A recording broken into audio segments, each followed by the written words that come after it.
हरियाणा विधानसभा अध्यक्ष एवं घरोंडा के विधायक हरविंदर कल्याण ने कहा कि भ्रष्टाचार तो अपराध है ही, उससे बड़ा अपराध विकास कार्यों को रोके रखना है। ऐसे में अधिकारी विकास कार्यों की गंभीरता को समझें और बेवजह विकास कार्यों में कोताही न बरतें। अधिकारी समस्या का समाधान बताएं।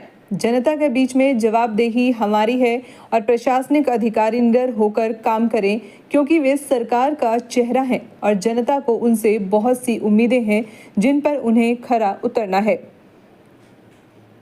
हरविंदर कल्याण सोमवार को जिला सचिवालय के कॉन्फ्रेंस हॉल में डीसी उत्तम सिंह व अन्य आला अधिकारियों के साथ विकास कार्यों व सीएम की घोषणाओं को लेकर आयोजित बैठक में समीक्षा कर रहे थे।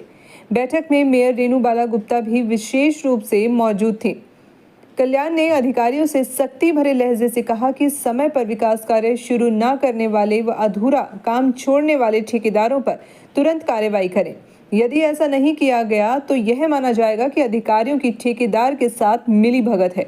उन्होंने कहा कि सरकारी पैसे से कोई खुला खेल खेलता रहे, यह कतई मंजूर नहीं। अफसोस है कि शिलान्यास के 4 महीने बाद विकास कार्य शुरू नहीं हो पाते। सड़कों पर रोड़े डालकर कार्यों को अधूरा छोड़ रखा है। जनप्रतिनिधि होने के कारण लोग उनसे सवाल पूछते हैं कि कार्य पूरे क्यों नहीं हो रहे। ऐसे में जवाब देना हमारे लिए मुश्किल हो जाता है।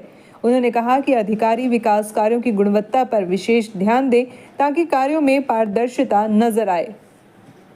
देखिए, मैं ये जरूर कहना चाहूँगा कि जहाँ विकास ज़रूरी है, जहाँ हम और लोगों को ज़्यादा से ज़्यादा सुविधाएं देने के लिए वचनबद्ध हैं, वहीं मेरी अपील समाज से भी है कि कोई भी किसी प्रकार का विषय है, कभी भी किसी भी विषय को आपसी बातचीत के ज़रिए ही उसको आगे बढ़ाना चाहिए। और कोई भी किसी प्रकार का माहौल समाज का ख़राब हो, ऐसा कोई भी कार्य कोई भी ना करे। हर व्यक्ति एक जिम्मेवार नागरिक की भूमिका निभाए, ऐसी मैं अपील करता हूँ। नई विधानसभा को लेकर नया कोई आने वाले समय में सर कहाँ तक पहुँचा है प्रोसेस? देखिए, वो एक प्रक्रिया है जो चली हुई है और निश्चित रूप से क्योंकि आने वाले समय में जब डिलिमिटेशन होगी तो हमारे जो सदस्य हैं उनकी संख्या भी बढ़ेगी और जब संख्या बढ़ेगी तो हमें बड़े विधान भवन की आवश्यकता पड़ेगी। मौजूदा जो हमारा विधानसभा है उसके अंदर जो हमारे स्पेस अवेलेबल है उससे ज़्यादा बढ़ने की गुंजाइश उसमें नहीं है। इसलिए निश्चित रूप से आने वाले समय में हमारा प्रयास रहेगा कि तय समय सीमा में हम नई व्यवस्था को तैयार करें। नष्ट हो गई है, किसानों को मुआवजा मिलेगा? देखिए, मेरी जानकारी के अनुसार माननीय मुख्यमंत्री जी ने उसके बारे में एक रिपोर्ट भी मांगी है और अगले दिनों में जैसे रिपोर्ट मुख्यमंत्री जी के पास जाएगी तो सरकार उसमें आगे बढ़ेगी। जहाँ तक मुआवजे की बात है, आप जानते हैं कि पिछले 10 वर्षों में लगभग 11,000 करोड़ का मुआवजा सरकार ने दिया है, जो मैं समझता हूँ कि न केवल हरियाणा प्रदेश का एक बहुत बड़ा रिकॉर्ड है बल्कि पूरे देश के अंदर भी अगर हम देखें तो जितनी तत्परता से इस प्रकार के सभी कार्य होते हैं ये सभी सराहनीय हैं।